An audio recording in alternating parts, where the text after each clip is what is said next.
வணக்கம் வணக்கம் மக்களே, அனைவருக்கும் வணக்கம்.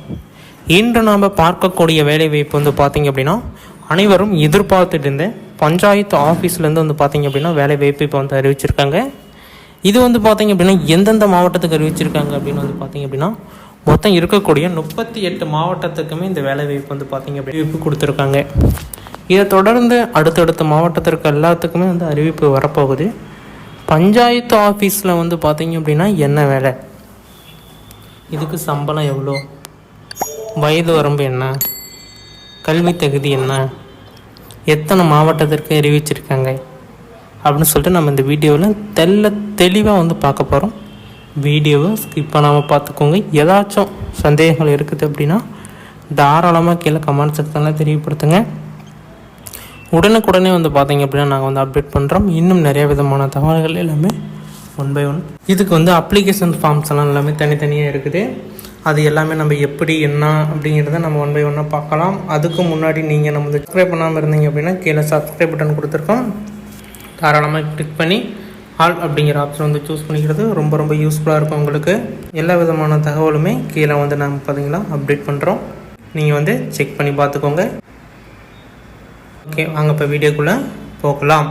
அதுக்கு முன்னாடி இந்த அப்ளிகேஷன் ஃபார்ம் எல்லாமே கொடுத்துருக்காங்க. அந்த அப்ளிகேஷன் ஃபார்ம் எப்படி ஃபில் பண்ணணும், யாரெல்லாம் வந்து பார்த்திங்க அப்படின்னா அந்த வேலைவாய்ப்புக்குள்ளே போகிறதுக்கு 100% வாய்ப்பு இருக்குது அப்படிங்கிறதையும் பார்க்க போகிறோம். என்னென்ன டாக்குமெண்ட்லாம் ஆட் பண்ணணும் அப்படிங்கிறதையும் பார்க்க போகிறோம். இதுக்கு வந்து அப்ளிகேஷன் ஃபார்ம்ஸ்னு வந்து தனியாக வந்து ஆட் பண்ணி சொல்லியிருக்காங்க. அந்த அப்ளிகேஷன் ஃபார்மும் பார்க்கலாம். இதோட இணைக்க வேண்டிய ஆவணங்கள் அப்படின்னு பார்த்தீங்க அப்படின்னா உங்களோட கம்யூனிட்டி சர்டிஃபிகேட், நெக்ஸ்ட்டு வந்து பர்த் சர்டிஃபிகேட், உங்களோட குவாலிஃபிகேஷன் சர்டிஃபிகேட், இது போன்ற வந்து பார்த்திங்க அப்படின்னா மொத்தம் என்னென்ன சர்டிஃபிகேட் இருக்கோ எல்லாமே ஜெராக்ஸ் பண்ணி A4 சைஸ் போஸ்ட் கவரில் ஃப்ரண்ட் டு அட்ரஸ் தெளிவாக போட்டு நான் சொன்ன சர்டிஃபிகேட் எல்லாமே வச்சு செல்ஃப் அட்டஸ்டேட் அப்படின்னு சொல்லுவாங்க. அந்த செல்ஃப் அட்டஸ்டேட் பண்ணுங்கள். அந்த செல்ஃப் அட்டஸ்டேட் பண்ணி எல்லா விதமான தகவலையுமே ஒன்ஸ் பார்த்திங்கன்னா அதிலெல்லாம் இருக்கிற மாரி பார்த்துட்டு நீங்கள் வந்து தாராளமாக அனுப்பலாம். ஓகேங்களா, இதுதான் வந்து சொல்லியிருக்காங்க. அந்த அப்ளிகேஷன் ஃபார்ம் எப்படி ஃபில் பண்ணணும் அப்படின்னு பார்க்குறதுக்கு முன்னாடி ஒரு சின்ன ஒரு தகவல் வந்து பார்த்திங்க அப்படின்னா கொடுத்துட்றேன். இந்த பஞ்சாயத்து ஆஃபீஸ் வேலை வாய்ப்பை பொறுத்த வரைக்கும் 38 மாவட்டத்தில் இருக்கக்கூடிய ஆண்களும் பெண்களுமே இந்த வேலை வாய்ப்புக்கு தாராளமாக விண்ணப்பிக்கலாம் அப்படிங்கிற மாரி சொல்லியிருக்காங்க. ஃபஸ்ட் ஒன்று. செகண்ட் ஒன் வந்து பார்த்திங்க அப்படின்னா இதில் யாரெல்லாம் வந்து ஒரு 12th குவாலிஃபிகேஷனோ அவங்களுக்கு வந்து நிறைய விதமான பெனிஃபிட்ஸ், அதாவது வந்து பார்த்திங்க அப்படின்னா விளையாட்டுத்துறையில் ஏதாச்சும் வந்து சர்டிஃபிகேட் வந்து வச்சுருந்தீங்க அப்படின்னா அவங்களுக்கு வந்து முன்னுரிமை கொடுக்குறதாகவும், அதுவும் இல்லாமல் நிறைய விதமான ஸ்போர்ட்ஸ் சர்டிஃபிகேட் மெடல்ஸ் எல்லாம் வச்சுருந்தீங்க அப்படின்னா அதுக்கு உண்டான முன்னுரிமை கொடுக்குறதாகவும் வந்து பார்த்திங்க அப்படின்னா சொல்லியிருக்காங்க. அப்படி யாராச்சும் சர்டிஃபிகேட்ஸ் நீங்கள் வச்சுருக்கீங்க அப்படின்னா தாராளமாக கீழே கமெண்ட்டில் தெரியப்படுத்துங்க. நாங்கள் அவங்களுக்கு இன்னும் நிறைய விதமான கைடன்ஸ் கொடுத்து இந்த வேலைவாய்ப்புக்குள்ளே போகிறதுக்கு உண்டான முழு தகுதியும் வந்து பார்த்திங்க அப்படின்னா நாங்கள் உங்களுக்கு கொடுத்து நீங்கள் வந்து வேலைவாய்ப்புக்குள்ளே போகலாம். நாங்கள் வந்து அட்வைஸ் பண்ண முடியும். எப்படி பண்ணணும் என்னன்னு சொல்லிட்டு நாங்கள் வந்து டீட்டெயிலாக யாரை பார்க்கணும், என்ன பண்ணணும், எங்கே போய் அப்ளை பண்ணணும், என்ன பஞ்சாயத்து, என்ன கிராமம், என்ன யூனியன் ஆஃபீஸு, என்ன தெரு, எல்லாமே வந்து டீட்டெயிலாக நாங்கள் வந்து கலெக்ட் பண்ணிவிட்டு நாம் வந்து பார்த்திங்க அப்படின்னா டீட்டெயில்ஸ் வந்து கொடுப்போம். எல்லாமே நீங்கள் தகவல் எல்லாம் தெரிஞ்சுக்கணும் அப்படின்னு விருப்பப்பட்டீங்கன்னா தாராளமாக நீங்கள் வந்து தெரிஞ்சுக்கலாம். கீழே கமெண்ட்டில் உங்களோட டிஸ்ட்ரிக்ட் நேமை கமெண்ட் பண்ணிட்டு போங்க. நம்மளோட சேனலுக்கு ஒரு லைக் பண்ணல அப்படின்னா தாராளமாக லைக் பண்ணிக்கோங்க. நிறைய விதமான பெனிஃபிட்ஸ் இருக்குங்க, இவ்வளோ தான் அப்படின்னு கிடையாது. நிறைய விதமான பெனிஃபிட்ஸ் வந்து பார்த்திங்க அப்படின்னா இருக்குது. நீங்கள் வந்து செக் பண்ணி பார்த்துக்கலாம். இந்த பிடிஎஃப்லேயே வந்து பார்த்திங்க அப்படின்னா நிறைய தகவல்களை நாங்கள் வந்து ஒன் பை ஒன்னாக அப்டேட் பண்ணுவோம். நீங்கள் வந்து பார்த்து தெரிஞ்சுக்கோங்க. ஃபஸ்ட்டு ஒன் வந்து பார்த்திங்க அப்படின்னா அப்ளிகேஷன் ஃபார்ம் வந்து பார்த்திங்க அப்படின்னா ப்ளூ கலர், பிளாக் கலர் 2 இங்கில் தான் வந்து ஃபில் பண்ணணும். A4 சைஸ் போஸ்ட் கவராக இருக்கணும். இந்த பிடிஎஃப் நான் கொடுக்குறேன், ஒன்ஸ் பிரிண்ட் பண்ணிக்கோங்க. ஒரு 2-3 காப்பீஸ் வந்து எடுத்துக்கிறது ரொம்ப ரொம்ப பரவாயில்ல. இந்த காப்பீஸ் எடுத்தால் மட்டும்தான் நீங்கள் வந்து பார்த்திங்க அப்படின்னா ஒரு சின்ன ஒரு எரர், சின்ன ஒரு தவறு நடந்துருச்சு அப்படின்னா அதை திருத்துறதுக்கு நீங்கள் வந்து இந்த அப்ளிகேஷன் ஃபார்மை 2வது ரீஒர்க் பண்ணவே கூடாது. நம்ம மெயினாக பண்ணக்கூடிய தவறு என்ன அப்படின்னா, ஒரு தவறு செஞ்சிட்டோம் அப்படின்னா அதை மறைக்கிறதுக்கு ரீஒர்க் பண்ணுறோம். பெலிகான், ஒயிட்னர், பிளேடு அது இதுன்னு போட்டு வச்சு அந்த அப்ளிகேஷன் ஃபார்ம்லேயே ஒரு அப்ளிகேஷன் ஃபார்ம் தான் கொடுப்பாங்க, 2 ஆன மாரி பண்ணிடுவாங்க. அப்படி வந்து எப்பொழுதுமே பண்ணக்கூடாது. சரியாக வந்து பார்த்திங்க அப்படின்னா அந்த அப்ளிகேஷன் ஃபார்மை சரியாக வந்து ஹேண்டில் பண்ணுங்கள். அதில் ஏதாச்சும் சின்ன சின்ன தவறுகள் இருந்தது அப்படின்னா எங்களுக்கு தெரியப்படுத்துங்க. நாங்கள் ஒன்ஸ் வந்து பார்த்திங்க அப்படின்னா நாங்கள் வந்து அதை அப்சர்வ் பண்ணிக்கிட்டு உங்களுக்கு வந்து பார்த்திங்க அப்படின்னா தெரியப்படுத்தும், நீங்கள் வந்து தெரிஞ்சுக்கலாம். ஓகேங்களா? ஓகே, இந்த அப்ளிகேஷன் ஃபார்ம் ஃபில் பண்ணுறது எப்படின்னு சொல்லிட்டு இப்போ நம்ம டீட்டெயிலாக பார்க்கலாம். அதனால் வீடியோ ஸ்கிப் பண்ணாமல் பார்த்துக்கோங்க. அப்ளிகேஷன் ஃபார்மு இது தான், இப்படி தான் இருக்கும் அந்த அப்ளிகேஷன் ஃபார்மு. இதில் வந்து பார்த்தீங்க அப்படின்னா இந்த பக்கம் ரைட் சைடில் உங்களுடைய கலர் ஃபோட்டோ பாஸ்போர்ட் சைஸாக இருக்கணும், வண்ண புகைப்படம் அப்படின்னு சொல்லுவாங்க. அந்த பாஸ்போர்ட் சைஸ் ஃபோட்டோ வந்து பார்த்திங்க அப்படின்னா இந்த பக்கம் வந்து ஒன்ஸ் நீங்கள் ஆட் பண்ணிக்கணும்.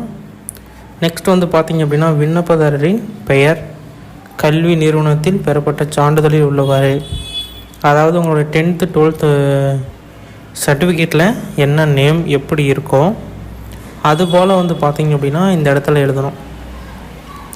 தமிழ்லேயும் அப்படியே இருக்கணும், ஆங்கிலத்துலேயும் வந்து பார்த்திங்க அப்படின்னா அதேமாரி இருக்கிற மாரி பார்த்துக்கணும்.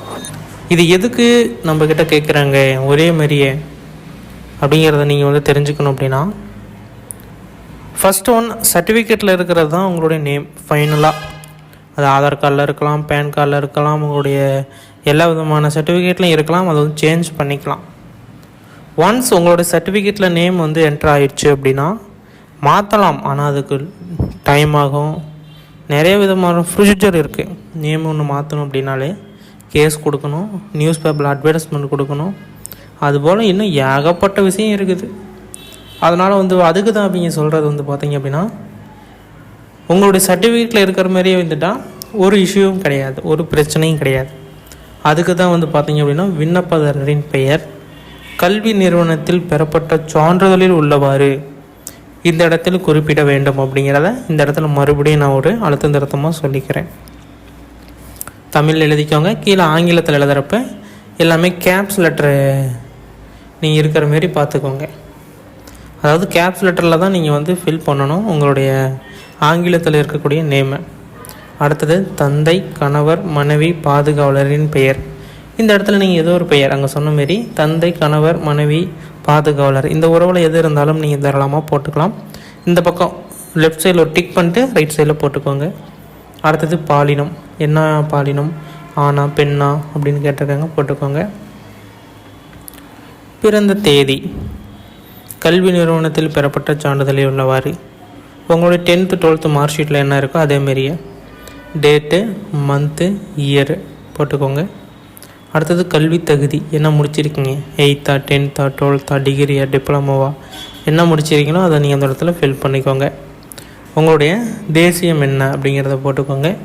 அடுத்தது வந்து பார்த்தீங்க அப்படின்னா உங்களுடைய இனம் மற்றும் உட்பிரிவு, உங்களுடைய இனம் என்ன அப்படிங்கிறதையும் போடணும். அதோடைய உட்பிரிவு என்ன அப்படிங்கிறதையும் நீங்கள் வந்து அந்த இடத்துல மென்ஷன் பண்ணணும். இதெல்லாம் சரியாக இருக்க வேண்டும். தவறுதலாக பண்ணிட்டீங்க அப்படின்னா ஃபார்ம் ரிஜெக்ட் பண்ணிடுவாங்க. கீழே உங்கள்கிட்ட சைன் வாங்குவாங்க. நான் இப்போ ஃபில் பண்ணது எல்லாமே உண்மை தான் அப்படின்னு சொல்லிட்டு ஒரு சர்டிஃபிகேட் சைன் ஒன்று பண்ணணும். அதை நான் சொல்கிறேன் எங்கே பண்ணணுன்னு. நான் வந்து அப்படி தப்பாக நான் வந்து கொடுத்துட்டேன் அப்படின்னா நீங்கள் சொல்கிற எல்லா நிபந்தனைக்கும் நான் வந்து கட்டுப்படுறேன் அப்படின்னு ஒரு கையெழுத்து போடணும். அப்போ வந்து அவங்க என்ன விதமான முடிவு வேணாலும் எடுக்கலாம், கேஸ் கொடுக்கலாம், இல்லை போலியா நீ வர அப்படின்னு சொல்லிட்டு நிறைய விதமான ப்ரொசீஜர் இருக்குது. அதனால் நீங்கள் வந்து கரெக்டாக ஃபாலோ பண்ணிக்கோங்க. இனம் உட்பிரிவு போட்டிங்களா? அடுத்தது தற்போதைய முகவரி, இப்போ இருக்கிற முகவரி போட்டுக்கோங்க. நிரந்தர முகவரி, நிரந்தரமாக எங்கே இருப்பீங்க அப்படின்னு சொல்லிட்டு கேட்டிருக்காங்க, உங்கள் நிரந்தர முகவரியை போட்டுக்கலாம். அதேமாரி ஆதார் அட்டை, ஆதார் அட்டை எண் கட்டாயமாக போடணும் அந்த இடத்துல. தொலைபேசி எண், உங்களுடைய மொபைல் நம்பர், அது லைன் நம்பராக இருந்தாலும் சரி, அது வந்து உங்களோட மொபைல் நம்பராக இருந்தாலும் சரி, வாட்ஸ்அப் நம்பராக இருந்தாலும் சரி, ஒன்ஸ் நீங்கள் கொடுத்துக்கலாம். மின்னஞ்சல் முகவரி, இந்த இடத்துல உங்களுடைய மின்னஞ்சல் முகவரியை குறிப்பிடுறது மிக மிக அவசியம். முன்னுரிமை பெற்றவரா, ஆமெனில் முன்னுரிமை பெற்றவரா, ஆவண நகல், அதுக்குண்டான ஆவணங்கள் வந்து வைக்கணுங்க. விதவையா, ஹஸ்பண்டோட டெத் சர்டிஃபிகேட் வைக்கணும். கணவரால் கைவிடப்பட்டவரா, விவாகரத்து சர்டிஃபிகேட் வந்து பார்த்திங்க அப்படின்னா வைக்கணும். இதுமாரி எந்த சர்டிஃபிகேட்டுக்கு நீங்கள் முன்னுரிமை கோர்றீங்களோ அதுக்குண்டான சர்டிஃபிகேட்டுக்கு உண்டான ப்ரூஃப்ஸ் ஒன்ஸ் ஆட் பண்ணணும். அதை நீங்கள் கட்டாயமாக பார்த்துக்கோங்க. இணைப்புகள், சுய சான்றப்பமிட்ட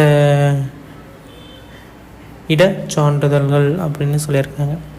அதாவது என்ன சொல்கிறாங்கன்னா இணைக்கக்கூடிய சான்றிதழ், பர்த் சர்டிஃபிகேட்டு, நெக்ஸ்ட் வந்து பார்த்திங்க அப்படின்னா community certificate, 10th 12th mark sheet, Aadhaar card. Next வந்து பார்த்திங்க அப்படின்னா இது எல்லாமே இணைக்கிறீங்களா, எல்பிடி இணைச்சிட்டு செல்ஃப் அட்டஸ்டேட் பண்ணணும். செல்ஃப் அட்டஸ்டேட் பண்ணால் மட்டும்தான் இதில் வந்து பார்த்திங்க அப்படின்னா உங்களுக்கு வந்து நிறைய விதமான பெனிஃபிட்ஸ் இருக்குது. இல்லை அப்படின்னா அது வந்து ரிஜெக்ட் பண்ணிடுவாங்க.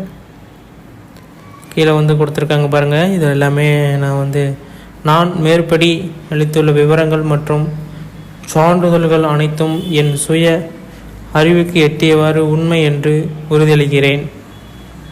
அதில் ஏதேனும் தவறு இருப்பின் நடைமுறையில் உள்ள சட்ட நடவடிக்கைகளுக்கு கட்டுப்படுகிறேன் என உறுதியளிக்கிறேன். இடம் நாள் போட்டுக்குவாங்க. இங்கே வந்து விண்ணப்பதாரர் கையொப்பம் போட்டுக்கோங்க. அவ்வளோதான். A4 ஃப்ரம் டு அட்ரஸ் போட்டு தெளிவாக அனுப்பிக்கோங்க. ஓகேங்களா? இதில் ஏதாச்சும் டவுட்ஸ் எரர்ஸ் இருக்குது அப்படின்னா தாராளமாக கீழே கமெண்ட்டில் தெரியப்படுத்துங்க. இன்னும் பல விதமான தகவல்கள் வந்த வண்ணம் இருக்கிறது. இது போன்ற அரசு அறிவிக்கக்கூடிய தகவல்களை உடனுக்குடனே தெரிஞ்சுக்கணும் அப்படின்னா எங்களை தொடர்பு கொண்டுக்கோங்க. ஒவ்வொரு மாவட்டமாக அறிவிப்பு வரும். அறிவிப்பு வர வரை காத்திருங்கள். உங்களுடைய மாவட்டத்தின் பெயரை கீழே கமெண்ட்டில் தெரியப்படுத்திட்டு போங்க. நன்றி, வணக்கம்.